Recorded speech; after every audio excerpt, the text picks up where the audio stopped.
And other astronomers, they say there was a primordial explosion, an enormous bang millions of years ago, billions of years ago, which flung all the galaxies into space. Well, let's take that just for the sake of argument and say that was the way it happened. It's like you took a bottle of ink and you threw it at a wall. Smash, and all that ink spreads. And in the middle, it's dense, isn't it? And as it gets out on the edge, the little droplets are finer and finer and make more complicated patterns. See? So in the same way, there was a big bang in the beginning of things, and it spread. And you and I, sitting here in this room, as complicated human beings, are way, way out on the fringe of that bang. We're the complicated little patterns on the end of it. Very interesting. But so we define ourselves as being only that. If you think that you are only inside your skin, you define yourself as one very complicated little curlicue, way out on the edge of that explosion, way out in space and way out in time. Billions of years ago, you were a big bang. But now you're a complicated human being. And then we cut ourselves off like this and don't feel that we're still the Big Bang. But you are. Depends how you define yourself. You are actually, if this is the way things started, if there was a Big Bang in the beginning, you're not something that is a result of the Big Bang on the end of the process. You are still the process. You are the Big Bang, the original force of the universe, coming on as whoever you are. See, when I meet you, I see not just what you define yourself as, Mr. So-and-so, Miss So-and-so, Mrs. So-and-so. I see every one of you as the primordial energy of the universe coming on at me in this particular way. I know I'm that too. But we've learned to define ourselves as separate from it. And so what I would call a kind of a basic problem we've got to go through first is to understand that there are no such things as things. That is to say, separate things or separate events. That is only a way of talking.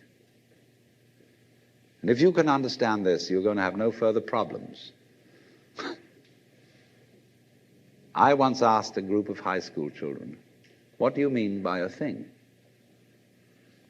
And first of all, they gave me all sorts of synonyms. They said it's an object, which is simply another word for a thing. It doesn't tell you anything about what you mean by a thing.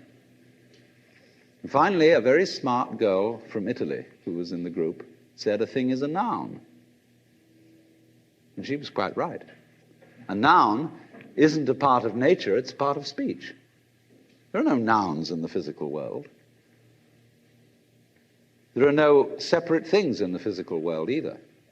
See, the physical world is wiggly. The clouds, mountains, trees, people are all wiggly. And only when human beings get working at things, they build buildings in straight lines and try and make out that the world isn't really wiggly. But here are we sitting in this room all built on straight lines, but each one of us is as wiggly as all get out. Now then, when you want to get control of something that wiggles, it's pretty difficult, isn't it? You try and pick up a fish in your hands, and the fish is wiggly and it slips out. What do you do to get hold of a fish? You use a net. And so the net is the basic thing we have for getting hold of the wiggly world. And so if you want to get hold of this wiggle, you've got to put a net over it. And I can number the holes in a net. So many holes up, so many holes across. And if I can number these holes, I can count exactly where each wiggle is in terms of a hole in that net. And that's the beginning of calculus, the art of measuring the world. But in order to do that, I've got to break up the wiggle into bits. And I've got to call this a specific bit, and this the next bit of the wiggle, and this the next bit, and this the next bit of the wiggle. And so these bits are things or events. Bits of wiggles.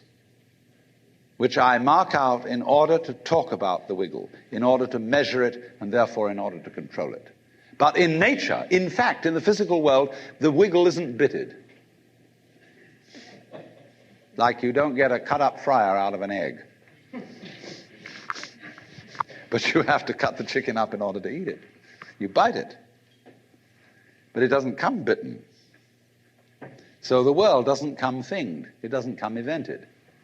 You and I are all as much continuous with the physical universe as a wave is continuous with the ocean. The ocean waves, and the universe peoples. And as the wave, I wave at you and say, you! The world is waving at me with you and saying, hi, I'm here.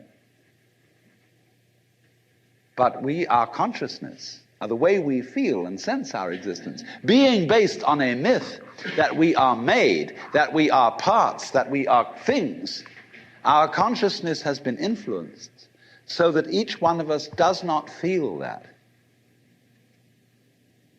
We have been hypnotized, literally hypnotized, by social convention into feeling and sensing that we exist only inside our skins, that we are not the original bang, but just something out on the end of it. And therefore we are scared stiff. Because my wave is going to disappear. And I'm going to die. And that would be awful. We've got a mythology going now, which, as Father Maskell put it, we're nothing but something that happens between the maternity ward and the crematorium. And that's it. And therefore everybody feels unhappy and miserable. You know, this is what people really believe today. You may go to church, you may say you believe in this, that, and the other, but you don't. Even Jehovah's Witnesses, who are the most fundamentalists, they're polite when they come round and knock at the door. But if you really believed in Christianity, you'd be screaming in the streets. But nobody does. You'd be taking full-page ads in the paper every day. You'd have the most terrifying television programs. The churches would be going out of their minds if they really believe what they teach. But they don't. They think they ought to believe what they teach. They believe they should believe, but they don't believe it, because what we really believe is the fully automatic model. And that is our basic, plausible common sense.